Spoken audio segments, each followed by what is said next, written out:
మహేష్ గాడ్సే ఏం మాట్లాడతారని చెప్పేసి చాలా మంది ఎదురు చూస్తూ ఉన్నారు. సో వాళ్ళందరి కోసం ఈ లైవ్ ఈరోజు కంటిన్యూ చేస్తున్నాం.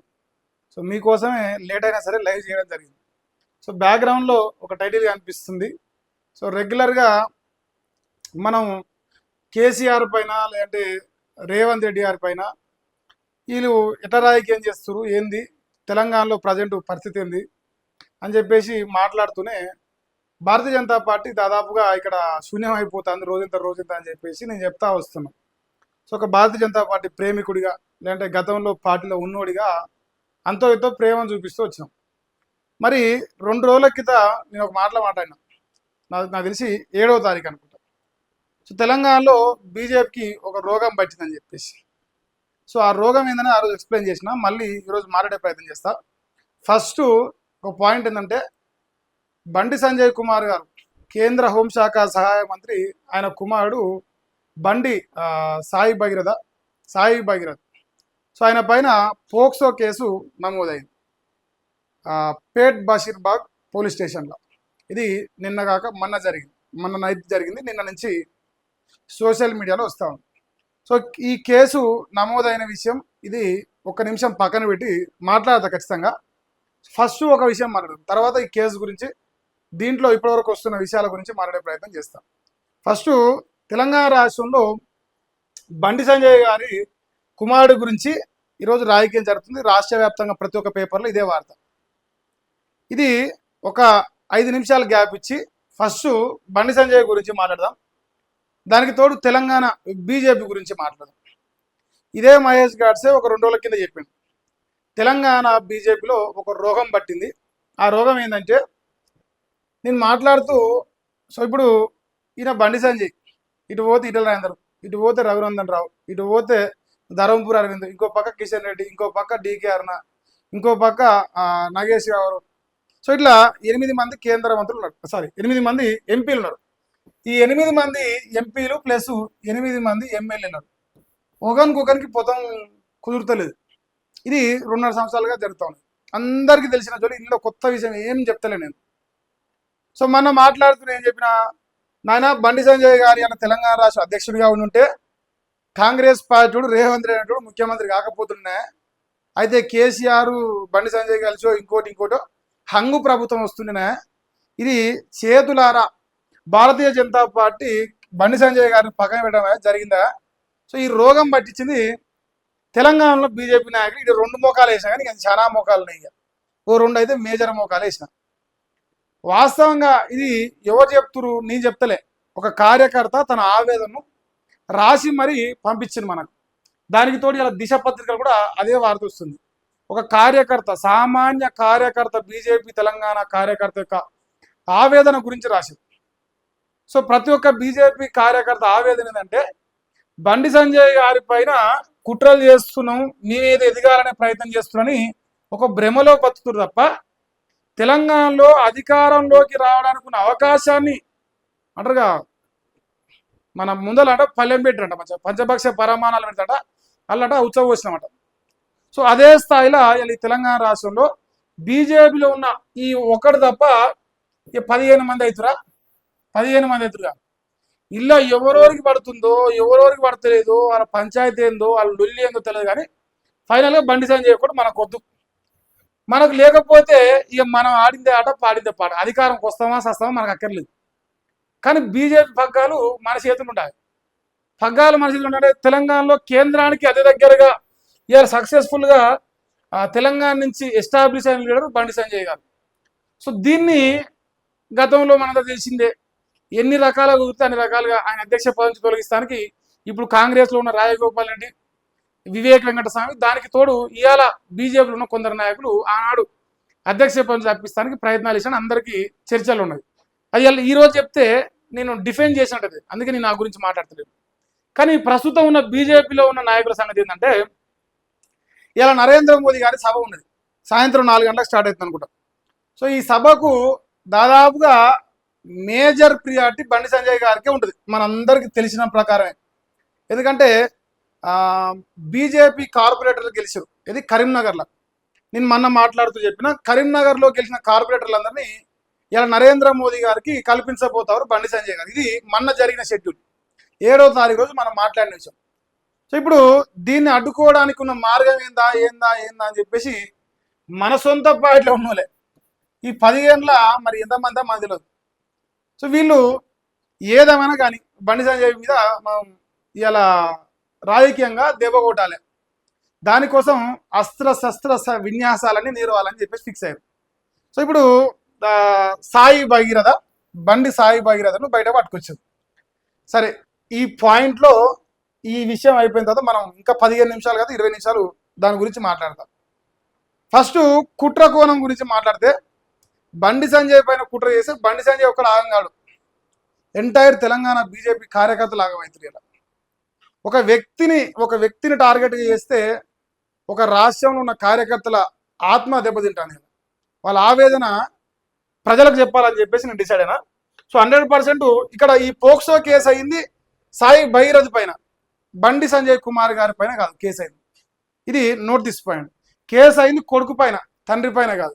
కేంద్ర మంత్రిగా ఉన్నది తండ్రి, కొడుకు కాదు. సో ఇది క్లిస్టర్ క్లియర్.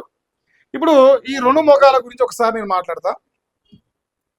ఇంకోటి, ఈ వార్తని అలా రాస్తున్నది కాంగ్రెస్ పత్రికలు, ఒక్క పత్రిక కూడా ఈ వార్తను మెయిన్ పేపర్ తీసుకోలేదు, ఓన్లీ బీఆర్ఎస్ఏ తీసుకుంది. దేనికి ప్రతీకారంగా తీసుకుందని ఒకసారి అది కూడా మాట్లాడదాం.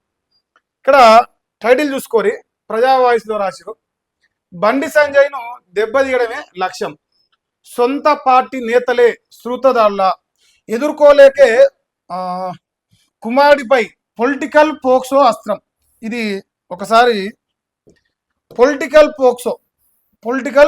పోక్సో అస్త్రం, బీఆర్ఎస్ నేతలతో బడా నేతలతో లోపాయికారి ఒప్పందం. బీఆర్ఎస్ బడా నేతలతో, ఎందుకంగా ఇందాక నేను కేటీఆర్ ముఖం పెట్టినాయి. బడా నేతలు అంటే తండ్రి కేసీఆర్, కేటీఆర్, హరీష్ రావు బడా నేతలు, వాళ్ళే మేజర్గా మనకు అనిపించేది. సో ప్రస్తుతానికి కేసీఆర్ గారు లైన్ లైట్లో లేరు కాబట్టి ఆయన పేరు పక్కన పెట్టినాం. ఇక మోదీ సభ వేళ ఈ కుట్రలు జరుగుతున్నాయా? సో 1, 2, 3 ఈ 3 ఫోటోలు వచ్చినాయి. ఈ ముఖం నాకు కేటీఆర్గానే కన్ఫర్మ్ అయింది, అందుకే నేను కేటీఆర్ ఫోటో తీసుకున్నాను. ఇక సోషల్ మీడియాలో పెయిడ్ ప్రచారంపై కార్యకర్తలు ఆగ్రహం వ్యక్తం చేస్తారు. కేంద్ర మంత్రిగా బాధ్యతలు చేపట్టడం సదరు బడా నేతలకు మింగులు పడడం లేదు. ఇది బండి సంజయ్ గారు కేంద్ర మంత్రి కావడం సదరు బడా నేతల కంటే వీళ్ళంతా కాషాయం, 1, 2 ఈ కాషాయం. సో మోదీ సభ సమయంలో ఈ అంశాన్ని హైలైట్ చేస్తే అధిష్టానం దృష్టిలో సంజయ్ను దోషిగా నిలబెట్టవచ్చని ఈ కుట్ర. సో బండి సంజయ్ గారు దోషిగా నిలబెట్టడానికి ఇప్పుడు ఈ పోక్సో అస్త్రం, పొలిటికల్ పోక్సోనా ఇంకా ఏ పోక్సోనా చూద్దాం.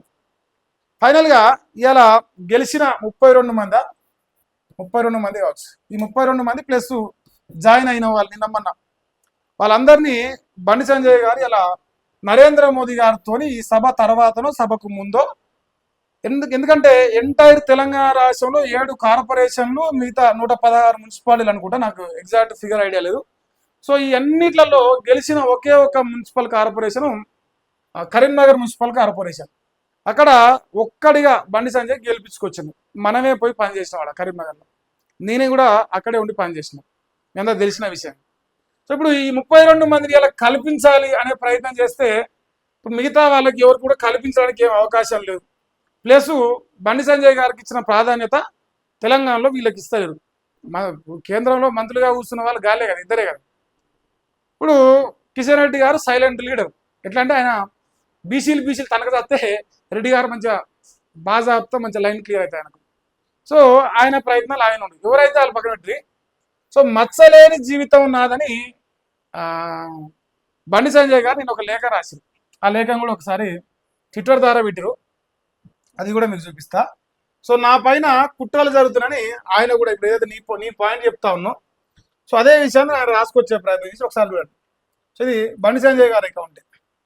నిరాధారమైన ఆరోపణలు వెలుగు చూసిన నేపథ్యంలో ఈ ప్రకటన చేస్తా ఉన్నా. నాకు చట్టంపై గౌరవం ఉన్నది, న్యాయ వ్యవస్థపై పూర్తి విశ్వాసం ఉన్నది, జీవితాంతం భారత రాజ్యాంగానికి కట్టుబడే ఉన్నాను, దశాబ్దాలుగా ప్రజలతోనే ఉన్న నేను మచ్చలేని జీవితం గడిపానని గర్వంగా చెప్పగలను. నన్ను రాజకీయంగా ఎదుర్కోలేక కొందరు నా పిల్లలను, కుటుంబ సభ్యులను రాజకీయాల్లోకి లాగుతున్నారు.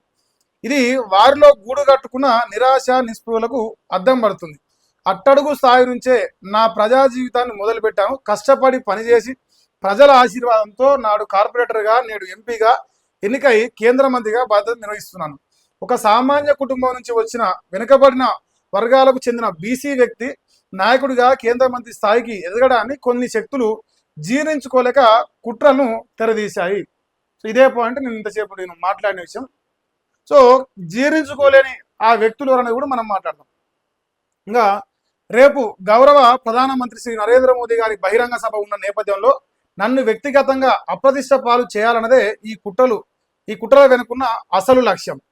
తప్పేదో ఒప్పేదో న్యాయ వ్యవస్థ నిర్ణయిస్తుందన్న నమ్మకం నాకుంది. సమయం ప్రతి ఆరోపణకు సమాధానం ఇస్తుంది, ప్రతి కుట్రను బహిర్గతం చేస్తుంది. సత్యమేవ జయతే. సో ఇక్కడ బండి సంజయ్ గారు ఆయన ఓన్లీ తన గురించే మాట్లాడాడు. తన కొడుకు పైన ఎఫ్ఐఆర్ అయింది, 100% ఎఫ్ఐఆర్ అయింది. పేట్ బాషీర్బాగ్ పోలీస్ స్టేషన్ కూడా పోక్సో కేసు మీదనే అయింది. మనకి ఇప్పటివరకు ఉన్న వార్తలను బట్టి చెప్తా ఉన్నాం. అయితే ఇక్కడ బండి సంజయ్ గారు మాట్లాడుతూ, నేను ఇంతసేపు ఇప్పుడు నరేంద్ర మోదీ గారి సభ ఉన్న తరుణంలో ఇది జరుగుతుంది. ఇష్యూ ఎన్ని రోజుల నుంచి ఉందని ఇక్కడ మనం మాట్లాడలేదు. దాదాపుగా ఒక 1 year పైన ఆ అమ్మాయికి కానీ అబ్బాయికి కానీ పరిచయం ఉన్నట్టు వార్తలలో చెప్తా ఉన్నారు. ఇంకోటి మార్చి నెల నుంచి ఇప్పటి వరకు ఎఫ్ఐఆర్ కాలేదు. మార్చి నెల నుంచి మే 8 వరకు ఎఫ్ఐఆర్ కాలేదు, లేదంటే 7 వరకు అనుకోరు, ఎఫ్ఐఆర్ కాలేదు. వాళ్ళు పోలీస్ స్టేషన్ల చుట్టూ తిరుగుతారు అని చెప్పేసి కూడా ఒక వార్తలు వస్తున్నాయి. అయితే బండి సంజయ్ గారు నిన్న కాక మొన్న అనుకుంటున్నా, నిన్ననే లేదు మొన్న పాడి కౌశిక్ రెడ్డి, పాడి కౌశిక్ రెడ్డి ఎవరు, మన హుజూరాబాద్ ఎమ్మెల్యే.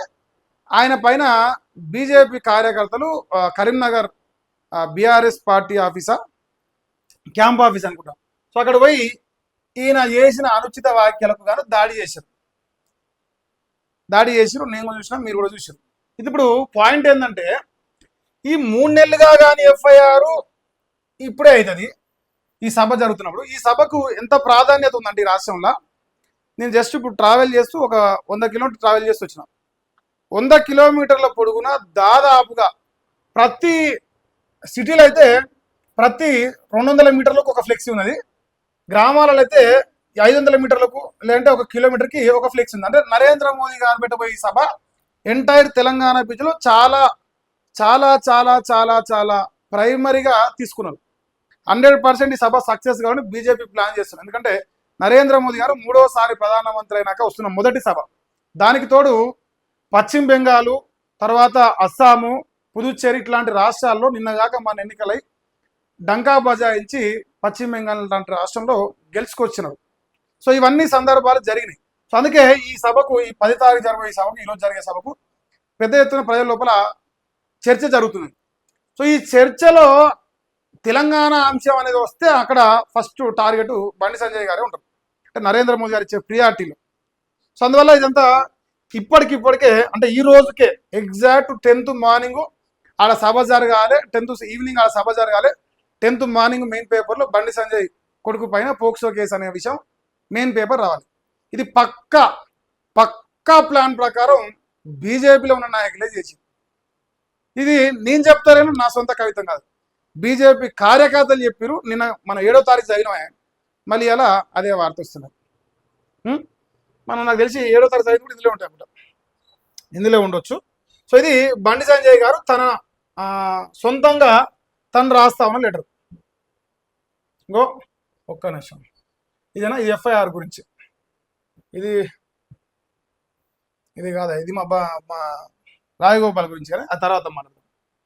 అయితే ఈ పేపర్లు అన్నీ కూడా ఇలా కాంగ్రెస్ అనుబంధ పత్రికలో ఏ పేపర్ కూడా ఈ వార్త రాలేదు, ఓన్లీ టిఆర్ఎస్ పత్రికలో వచ్చింది. టిఆర్ఎస్ నవస తెలంగాణ పేపర్లో ఇలా బ్యానర్ ఐటమ్ రాశారు ఇదే వార్త పైన. దానికి తోడు ఈయన శంకర్ కూడా మెయిన్ పేపర్కి రాసింది. ఇక్కడ విషయం ఏంది, మరి తెలంగాణలో బండి సంజయ్ గారు ఖచ్చితంగా అవునన్నా కాదన్నా ఇలా సభలో నరేంద్ర మోదీ గారు పక్కన కూర్చునే పరిస్థితే ఉన్నది. అంటే ఎవరికి నచ్చినా నచ్చకున్నా, ఇంకా మెచ్చినా మెచ్చకున్నా, దీన్ని అడ్డుకోవడానికి ఉన్న ఏకైక మార్గం ఇది ఒకటే కనిపించింది. ఇక మరి ఇప్పుడు రాష్ట్ర వ్యాప్తంగా అసలు కార్యకర్తల బాధ మనకు అక్కర్లేదా? కార్యకర్తలు ఇప్పుడు అధికారం రావాలనుకుంటారా, మీకు వద్దా కావాలన్నా? ఇప్పుడు సరే, నేను రెగ్యులర్గా చెప్తూ వచ్చిన బీఆర్ఎస్ బీజేపీ రెండు కలిపి అలయన్స్లో రేపు ప్రభుత్వం ఏర్పడే ఛాన్స్ ఉంది, పరిస్థితి చూస్తే గట్లే అనిపిస్తుందని చెప్పిన. మరి ఈరోజు ఈ రాష్ట్రంలో ఒక సగటు బీజేపీ కార్యకర్త నరేంద్ర మోదీ గారు వస్తుంటే ఇక్కడ మీరు చూసుకోరా, రాష్ట్ర బీజేపీ పరిస్థితిపై సామాన్య కార్యకర్తల ఆవేదన నరేంద్ర మోదీ గారికి తెలియజేస్తూ ఇది దిశ పత్రిక రాసింది. దిశ పత్రిక బ్యానర్ ఐటమ్గా తీసుకుంది. ఒకసారి ఈ వార్తను చూసిన తర్వాత మీకు మిగతా విషయాలు చెప్తాను. మోదీజీ జరా సునియేజీ, బీహార్ గెలిచారు, బెంగాలు గెలిచారు, దేశం మూడు వైపులా ఎదురు లేకుండా నిలిచారు, దక్షిణాదిపై ఎన్నో వ్యూహాలు పన్నారు, మా తెలంగాణను కరుణించండి సారు అని తెలంగాణ బీజేపీ ఆఫీస్ నుండి బొమ్మేసి ఇది రాశారు. నేతల మధ్య వర్గపోరుతో కేడరు పరేషాన్లో ఉన్నది. ఇది బీజేపీ నేతల మధ్య ఇంతసేపు అయితే నేను చెప్తూ వచ్చినో, సో ఇట్లా నేతల మధ్య వర్గపోరుతో కేడరు పరేషాన్లో ఉన్నది. 8 మంది ఎంపీలున్నా రెండవ ప్రతిపక్షంగానే ఉన్నాం. కాంగ్రెస్ సర్కారు ప్రాపకం కోసం పలువురు అగ్రనేతలు తహతహలాడుతున్నారు. మీరు జోక్యం చేసుకోండి, ఇక్కడ పవర్ గ్యారంటీ. రాష్ట్ర బీజేపీ పరిస్థితిపై సామాన్య కార్యకర్తలు ఆవేదనించారు. ఇదే ఆవేదనను గత 2 రోజుల క్రింద 7వ తారీఖు నాడు మన ఛానల్ని మనమే పెట్టినాం. ఒక సగటు కార్యకర్త ఏం కోరుకుంటుంది ఈ తెలంగాణ రాష్ట్రంలో. అయితే ఇప్పుడు మరి నరేంద్ర మోదీ గారు దేశవ్యాప్తంగా అన్ని రాష్ట్రాల్లో నాయకులు సమన్వయం చేయగలుగుతారు. అది బెంగాల్ కావచ్చు, మహారాష్ట్ర కావచ్చు, బీహార్ కావచ్చు, ఉత్తరప్రదేశ్ కావచ్చు, ఇంకా ఏడైనా కావచ్చు, ఈవెన్ ఢిల్లీలో కూడా కావచ్చు. అందరినీ మేజర్గా ఈ ప్రాంతీయ పార్టీల్లో లేదంటే నేషనల్ పార్టీలో ఉన్న స్ట్రాంగ్గా ఉన్న రాష్ట్రాలన్నింటి కూడా ఒక్కొక్కటిగా గెలుచుకుంటూ వస్తారు.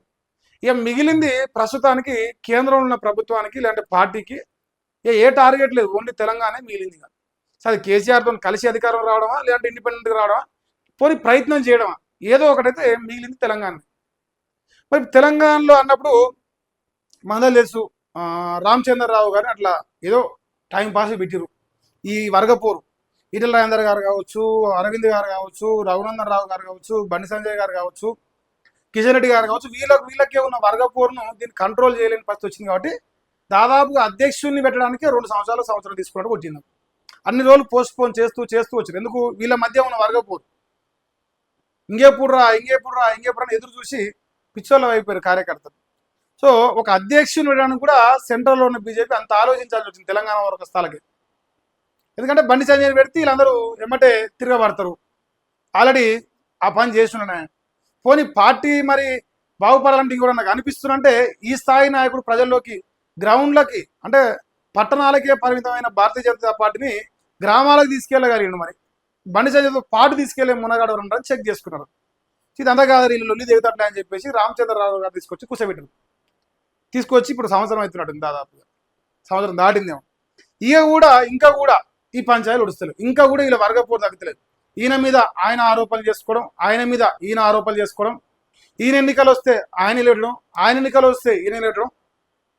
దీనికి ఒక ఫుల్ స్టాప్ ఎప్పుడు పడుతుంది? ఇప్పుడు మనం కొట్టుకుంటే మంది కలిసి అయిపోతుంది, మనం కొట్టుకదేస్తే మంది కలిసి అయిపోతుంది అన్నట్టు ఒక సామెత ఉన్నది. అట్లా ఇలా బీజేపీలో ఉన్న నాయకులు కొట్టుకదేస్తా అంటే బీఆర్ఎస్ ఆల్టర్నేట్గా బీజేపీ రావద్దనే ఒక అవకాశాన్ని తీసుకుని వాళ్ళు ఇలా మెయిన్ పేపర్లో బ్యానర్ ఐటమ్ రాసుకుంటారు. అది చూస్తేనే అర్థమవుతుంది. మరి ఇక ఈ అవకాశాలని ఎవరికి వాడుకుంటూ పోతే నువ్వు వస్తే వాడు దొక్కే, వాడు వస్తే వీడి దొక్కే. మరి ఎప్పుడు మనం బతకాలి? ఎప్పుడు ఈ కార్యకర్తల ఆవేదన, తెలంగాణలో కాషాయ జెండా ఎగిరాని ఒక కార్యకర్త, ఒక సగటు కార్యకర్త ఆవేదన ఎప్పుడు ఫలించాలి? అది ఎవరికి అర్థం కావాలి? మీరు తనకు తెచ్చి ఎందుకు కార్యకర్తలు నాగం చేయాలి? సో ఇది నేను చెప్పాలనుకున్నది. ఇది బండి సంజయ్ గారి మీద యావత్ తెలంగాణ రాష్ట్రంలో ఉన్న ప్రధానమైన బీజేపీలో ఉన్న నాయకులు, ఆయన కొడుకు సాయి భగీరథ్ ఈ పోక్సో కేసును లైమ్ లైట్లోకి తెచ్చి పక్కా పథకం ప్రకారం బండి సంజయ్ గారిని కౌంటర్ చేస్తారు, రాజకీయంగా దెబ్బ కొట్టే ప్రయత్నం చేస్తారు. దానికి ఏ ఒక్క సామాన్య కార్యకర్త దగ్గర పోయి ఇట్లా భుజం మీద చేసేటైతే వాడు చెప్పేస్తారు ఈ విషయం. నేను కూడా ఆ పార్టీలో పనిచేసినోని, ఆ పార్టీ కండ వేసుకొని తిరిగినోని, ఆ పార్టీలో ఉన్న రాజకీయాలు చూసినోని కాబట్టి అనుభవంతో చెప్తా ఉన్నా. సో మీరు మారు ఫస్ట్. సో ఈ కేసు ఏం పోతుంది, ఏంది ఎంత విచారణ తేలుతుంది. ఖచ్చితంగా దోషులు ఎవరైనా శిక్ష పడాల్సి వస్తుంది. చట్టం మీద, న్యాయం మీద ధర్మంగా నిలబడాల్సి వస్తుంది. ఎవ్వరు అతిథి లేం కాదు చట్టానికి. ఉరి శిక్షలు పడ్డ రోజులు ఉన్నాయి, మరణ శిక్షలు పడ్డ రోజులు ఉన్నాయి, మస్తు ఉన్నాయి. ఎవ్వడేమో అడ్డుకోలేకపోయారు. సో అది విచారణ జరుగుతుంది. కానీ మీరు మారుర్రి, మీ రోగం మారాలని నేను కోరుకుంటున్నాను. సో నేటికైనా ఇప్పటితోనైనా ఈ లాస్ట్ ఇదే చివరిది కావాలని కోరుకుంటున్నాను.